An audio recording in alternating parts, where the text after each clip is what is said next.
How's it going, everybody? The audio that you are about to listen to is audio that I recorded for a school project where we were supposed to have a episode series of anything we wanted, and I chose overlanding. This was for the radio show called Red Wolf Radio, where I wrote, produced, edited, whatever you want, all that other jazz, a radio show called Overland Talk with the Delta. Well, this show is now going to be adopted onto a YouTube series where we are now going to be calling it Diamond State Overland. So what you're about to hear is half of one of the episodes from Overland Talk of the Delta. Hope you enjoy. And now, Seth is going to share some of his stories about rock balancing and just about anything he's done out on the road. Well, my dad and I definitely got into it together, and in fact, we've actually always made every trip together. I don't know of one I've ever gone without him. We got into it. I was probably 11 years old. Been a long time ago. I remember the first ever trip we made. Of course, neither of us, I grew up on a farm in the flat grounds, kind of live in the hills, but never really done any off-roading whatsoever. We had a old 92 model Jeep, had a 4-cylinder engine in it, 5-speed transmission. We'd put some tires on it, locked it up, put a little bit of spring lift under it, but it was more or less stock. Didn't have anything too special about it. But the first trip ever we made was to a place called Land Between the Lakes over in Kentucky. And again, we were pretty fresh getting into it.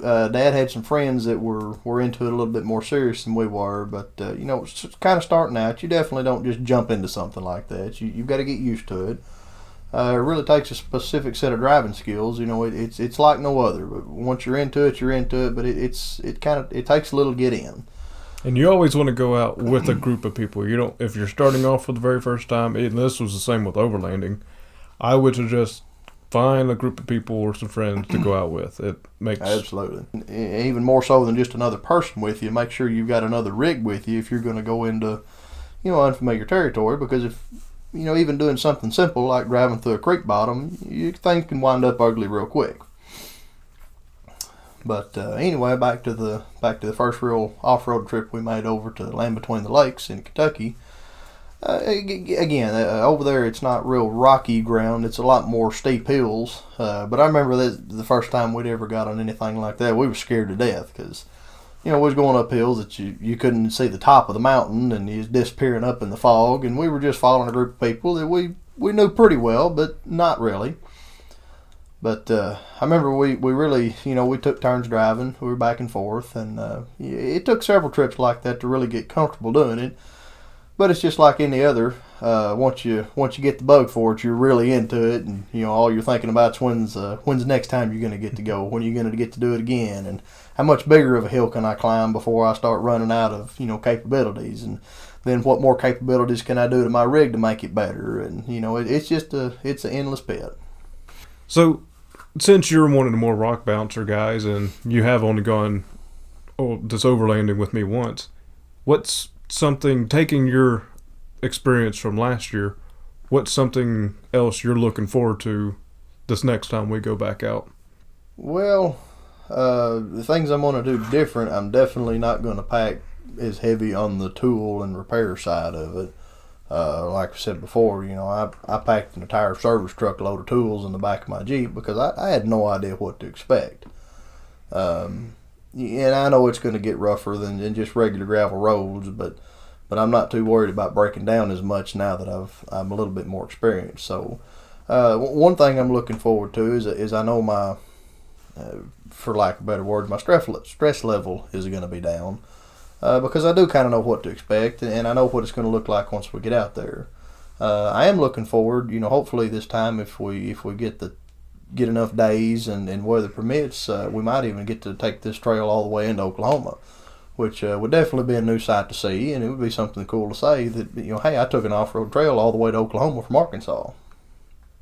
So like you said, so the trail we took last year, it's called the Watchtower Trail, and it starts about maybe 10 miles west of Lake Maumelle outside of Little Rock. And it's a really quiet place. Not a whole lot of people know it's out there. And obviously, the deeper you get, the less humans you're going to see out there, which to me makes it even better. I know it might sound like anti-society at the moment, but the less people while I'm out there, the happier I am. Just me and the people out there in nature. But anyway, like you said, he would like to be able to take that trail all the way to Oklahoma this year. That trail, it starts about mid-central Arkansas area, and there is they call it the auto tour. There's a trail specifically for motorized vehicles that you can take all the way to Oklahoma. And I've been told by friends who have taken this trail all the way to Oklahoma and back that you can usually make that trail in about 5 hours, 5.5 hours. But if you got a caravan or a couple off-road rigs that you're just creeping your way out there and just taking in all the sights, then you could easily make it a couple day trip out there. And then that's really what I would like to do. I'd like to make a 3 or 4 night trip out of it and hit a couple different campsites. Each night find a different campsite or something.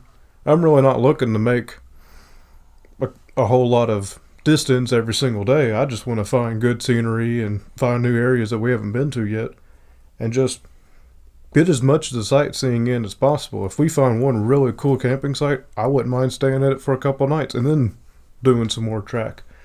But to go all the way to Oklahoma and back would be a lot of fun.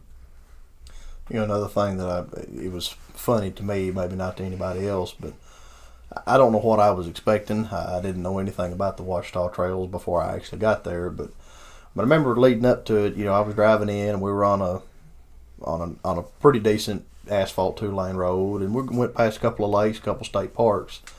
But it was really funny. I saw a sign that said pavement ends, and that was the end of it, and that's where the Watchtower Trail began. It was gravel road from there on out. And it was just funny to me. Like Nathan said, there wasn't exactly a lot of advertisement for what it was. Not that many people knew it was there. And then, of course, the deeper in you go, the less people you see. But it was just really cool to me that somebody actually took time to make these trails. And I don't know, it's just really a really neat experience. I think everybody ought to try it at least once. And not only somebody take the time to make these trails, but there is a crew that 1 or 2 times throughout the year they go out and make sure that the trails are passable. I mean, every once in a while, like every few years, they'll go out and dig new ditches to make sure they got proper runoff, and because they really don't want you. And a lot of these proper overland trails, it is customary and just respect to the environment to stay on the trail. Like if there's not an evident path, then don't just trek out through the woods. If there's an old path there, even if it's a little overgrown, yeah, go out it, have some fun down it, but don't just open bear out throughout the woods. That's usually the custom of it. But yeah, there is a crew, God bless them, that goes out and just maintains those roads whether you go out there or not. Well, that brings me up to a good question. There was a question I've been meaning to ask you for a long time, but there was no ticket that we had to purchase to get onto that trail, no parking pass, anything. How were these trails discovered, made, and then where's the funding to maintain them? I didn't really understand all of that. It comes out of taxes just like federal and state parks do. Okay. Well, what's the purpose of it then? Just for the community. A lot of them here on the Arkansas side of the trailhead, a lot of this was started with logging trails. There was a lot of logging going on, and you can't actually log on so this is all within the boundaries of the Watchtower Forest. And there are some spots where you're allowed to log off of the forest grounds, but a lot of trails were made through the Watchtower National Forest to get to some of these accessible logging areas. And a lot of these trails start off on logging trails. That's another reason why they keep, like, especially the trailhead ends of trails, really accessible, It's so loggers are able to go back and forth out there, but you probably won't see them going out real deep out on the trails. And a lot of the park rangers actually live off of the trail. Like there was that one spot that we were having fun on the hill, and you go down the road just a little bit longer, and you take that right instead of left back to camp. There was a park ranger live right down there. There was a park. That house. Yep. Honestly, that would be a really cool place to live. Yeah, it would. Out there in the middle of nowhere, hanging left. So when you were out there with us last time, we had what I would consider a bare minimum cooking arrangement. So there are definitely things I want to change for next time, but what is some of the things that you would change next time as far as our cooking situation would go? Well, that's a pretty good question. I guess camping for me really kind of falls under two categories. There's luxury camping and then a little bit more rugged. I actually considered what we had fairly luxury because we had a vehicle to carry all of our equipment in. The more rugged camping, when I was younger in the Cub Scouts and then graduated into the Boy Scouts, we did a lot of overnight hiking trips. And that meant everything you needed for 4, 5, 6 days, a couple of weeks. If you went on a long trip, you had to carry on your back. Personally, I'm a big fan of cast iron. I love cooking in cast iron. I like the way it tastes. I like cooking in it. It just everything about it I've always enjoyed. But obviously that does not work when you're on a hiking trip because there's no way you could carry enough cast iron to cook out of for that amount of time.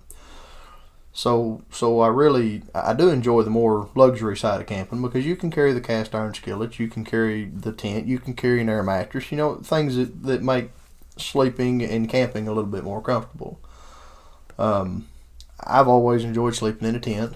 I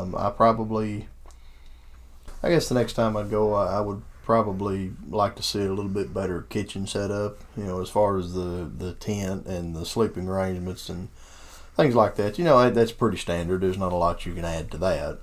But the amount of cookware you have would really makes a difference. And as a matter of fact, I'm building a chuck box right now that's got shelves specifically sized and placed to where all the cooking equipment can fit in it and be nice and tight and compact. And it's in a box that can be easily set in the back of a pickup truck or a Jeep, or whatever you want to carry it in.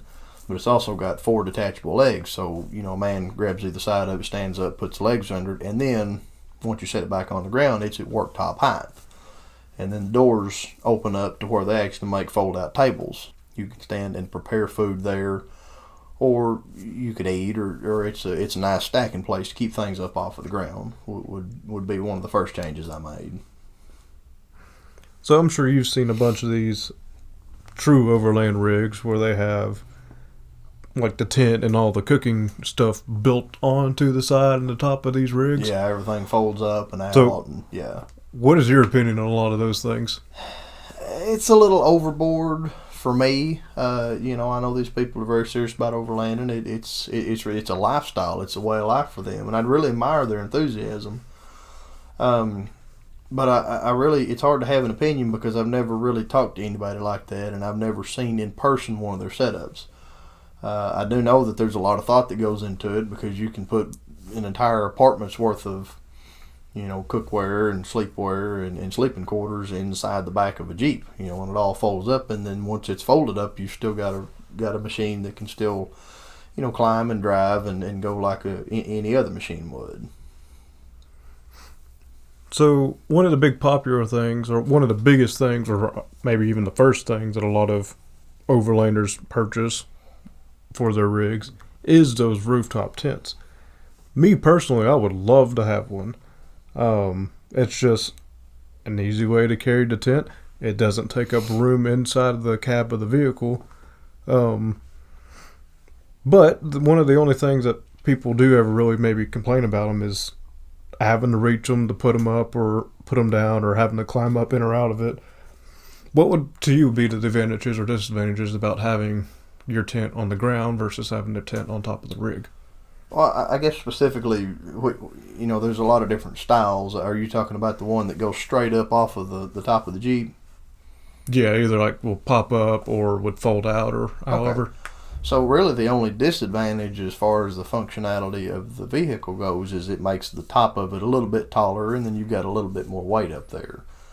So if you're running it in low clearance scenarios, you might have a little bit more drag, and you have to be a little bit more mindful because the canvas in the tent could tear if you're not cautious of what you're doing.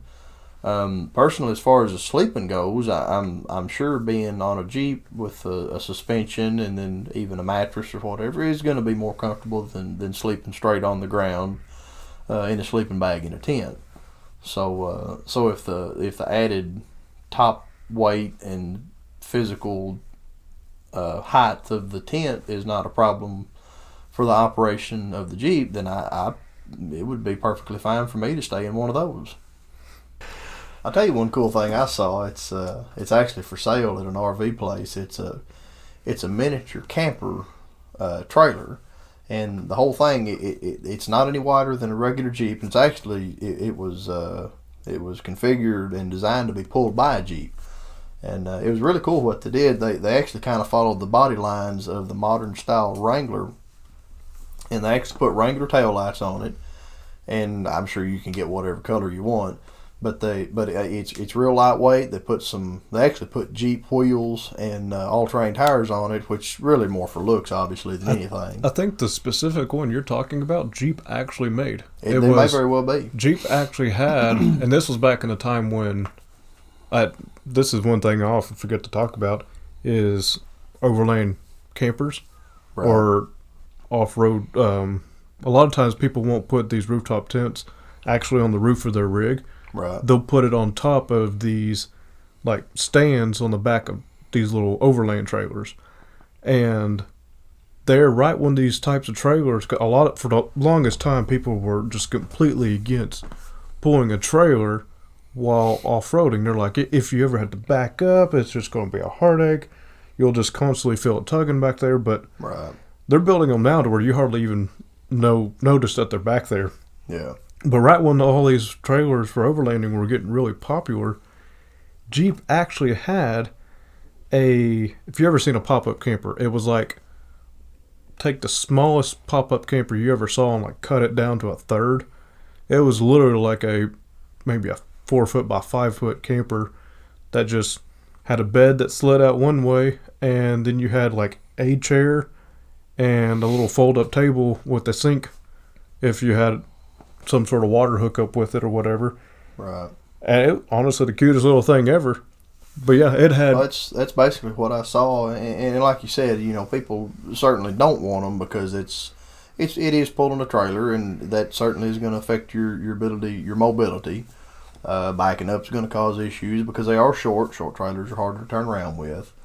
But if you're wanting to go camping and not alter the top or add a roof rack or something to your daily driver Jeep, that's certainly a very easy thing to attach and detach when you want to go. And for like these Watchtower Trails that we were on last year, we actually stayed in the same campsite both nights, even though we made a large circle around a fair majority of the park. So it would be, it would be perfect for that case scenario. You could tow the trailer in, set it up at camp, and then you could go play during the day without it. So it's like having a regular Jeep without any add-ons, and you're not having to pull a trailer. So it really depends on the application, what you want to do with it. It's certainly going to make a big difference. But if I was going to go camping like on these Watchtower Trails or something similar to that, I would definitely lean more towards a trailer that I could tow in. Another, kind of like how you can leave them at camp and go have fun without having to tow it around.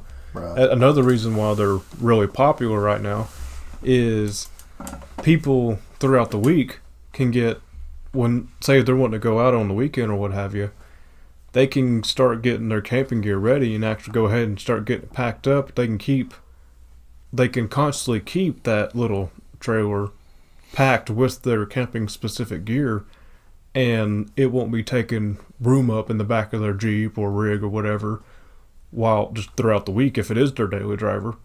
And then whenever you're ready to go out at the end of the week to go on your camping trip, you just back up to it, hook up, and go hit the trail, and you don't have to spend that extra time packing the Jeep up. And also, say if you got a family, then that leaves you won't have to worry about having to put the seats down in the back of your Jeep if you're in a 4-door or what have you, because then you can pack in your family of 5 in the back of this Jeep, and still have plenty of room for storage in the back end of it and on top of that trailer.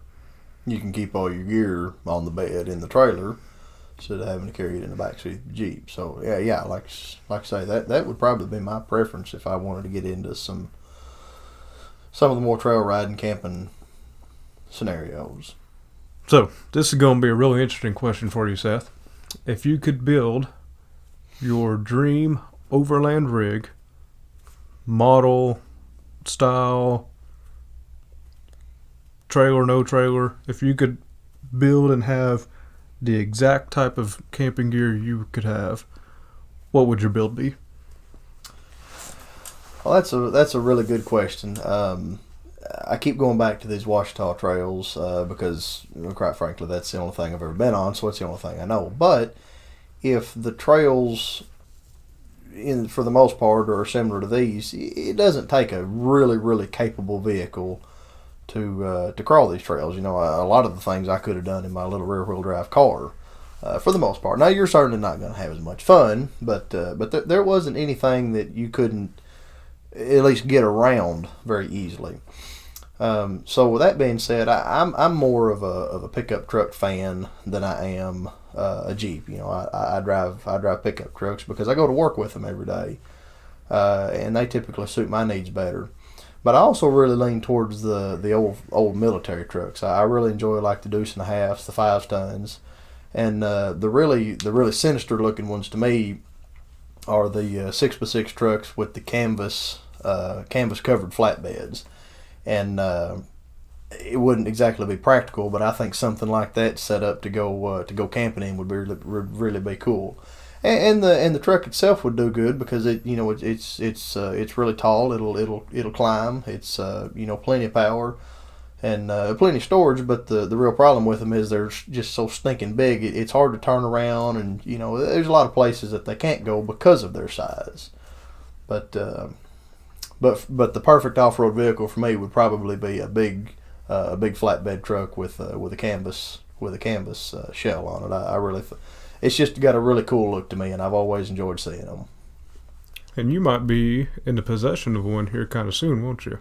Yeah. Don't have all the details worked out, but I am looking at buying an AM General 5-ton military truck, and it's got I believe it's going to have an 8.3 liter Cummins engine in it, Allison 5-speed automatic transmission, and it is a 10-tire truck instead of a 6, but it does have the off-road mud grip tires on it. And I've only seen it a couple times, and like I say, I haven't worked out all the details on it yet, but I'm really looking forward to maybe having the opportunity to buy it, because it'll be my first military truck, but I've always really enjoyed the big heavy trucks, so looking forward to maybe getting to buy it, and then figuring out what I want to do with it. So, well, with all that storytelling in, and Seth giving y'all an idea of what type of overlander he is, or I consider him kind of a baby overlander at the moment. Fair enough. But I'm sure just like that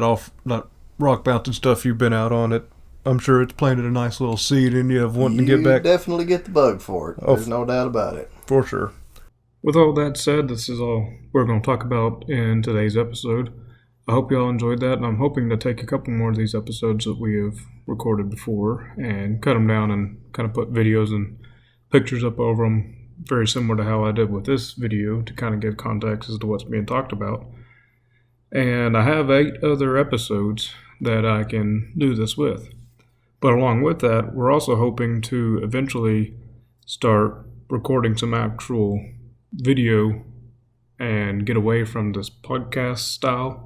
And we might continue doing the podcast style in the future, but we want to try to focus on getting more of the actual videos and overlay of talking with that as well, and potential build videos. That would be very nice if we could start doing that as well.